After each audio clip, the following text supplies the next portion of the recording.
एक बात याद आ रही है और उस बात से क्रिकेटर का नाम भी याद आ रहा है। वो बात है कि वो कहते हैं ना कि जीवन में धैर्य होना बहुत ज्यादा जरूरी है। माली यदि किसी पेड़ को 100 घंटे भी सींचता रहे तब भी फल तो मौसम आने पर ही लगेगा ना। और कुछ ऐसा ही सरफराज खान के साथ होता हुआ नजर आ रहा है।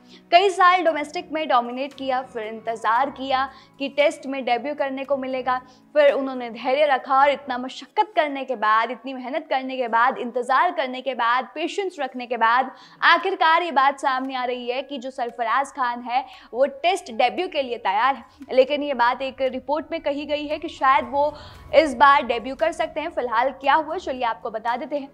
जैसा कि हम सब जानते हैं कि जो केएल राहुल है वो इस वक्त चोटिल है और उस वजह से वो अपना फिटनेस टेस्ट पास नहीं कर पाए हैं, जिसके चलते सरफराज के लिए यहाँ पर रास्ता साफ होता हुआ नजर आ रहा है और उनके लिए मौका बन रहा है। एक रिपोर्ट के मुताबिक सरफराज का जो राजकोट टेस्ट है वो अब खेलना पक्का यहाँ पर नजर आ रहा है। सोर्सेज का कहना है कि सरफराज अपना डेब्यू करेंगे और केएल राहुल इस टेस्ट से बाहर है, इसलिए सरफराज का जो डेब्यू है वो हो जाएगा। फिलहाल सोर्सेज का यही कहना है कि इस बार लगता है कि सरफराज का जो टेस्ट डेब्यू है वो हो सकता है 15 को जो मैच होगा 15 फरवरी को, उसमें सरफराज देखने को मिल सकते हैं और उनका टेस्ट डेब्यू हो सकता है, क्योंकि केएल राहुल चोटिल हैं जिस वजह से वो अपना जो टेस्ट है, फिटनेस टेस्ट है, वो पास नहीं कर पाए। लेकिन बात सरफराज की जाए तो बीते कई सालों से लगातार वो अच्छी परफॉर्मेंस दे रहे हैं, हालांकि इसके बावजूद उन्हें इंडियन क्रिकेट टीम में मौका नहीं मिल पा रहा था। हालांकि अब बात की जाए कि विराट कोहली ने इंग्लैंड के खिलाफ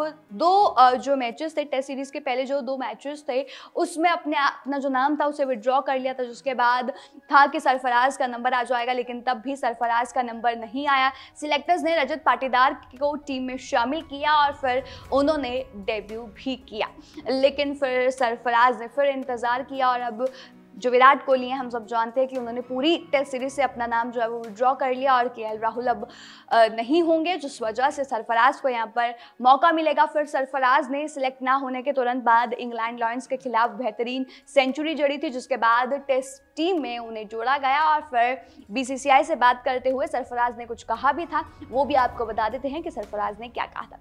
सरफराज ने कहा था कि ये गेम जो है वो पूरी तरह से धैर्य की है, आपको पेशेंस रखना पड़ता है। अगर हमें टेस्ट क्रिकेट खेलना है तो हमें धैर्य रखना होगा। जीवन में कई बार हम जल्दबाजी कर जाते हैं। मैं टीम में जगह बनाने के लिए किए गए इंतजार को लेकर भावुक हो जाता हूँ। मेरे पिताजी हमेशा कहते हैं कि कड़ी मेहनत करो और तुम्हें कोई भी नहीं रोक पाएगा। खुद में भरोसा और धैर्य बहुत ज्यादा महत्वपूर्ण है। खुद से ज्यादा मैं अपने पिता के लिए खुश हूँ। इतनी आबादी वाले देश में भारतीय टीम का हिस्सा होना गर्व की बात है।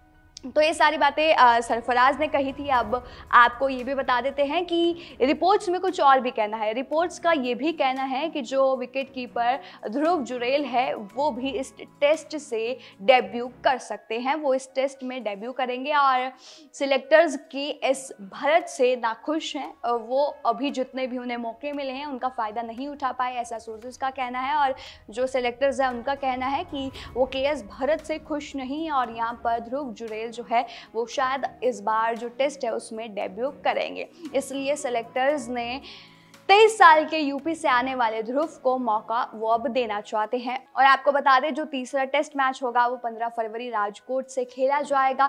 अब देखते हैं कि अगर यहाँ पर सरफराज खान आते हैं तो जो उम्मीदें उनसे लगाई जा रही हैं और जो वो अपना प्रदर्शन करने के लिए इतने टाइम से वेट कर रहे हैं, धैर्य बनाए हुए, पेशेंस बनाए हुए हैं, क्या हमें मैदान में वो देखने को मिलता है।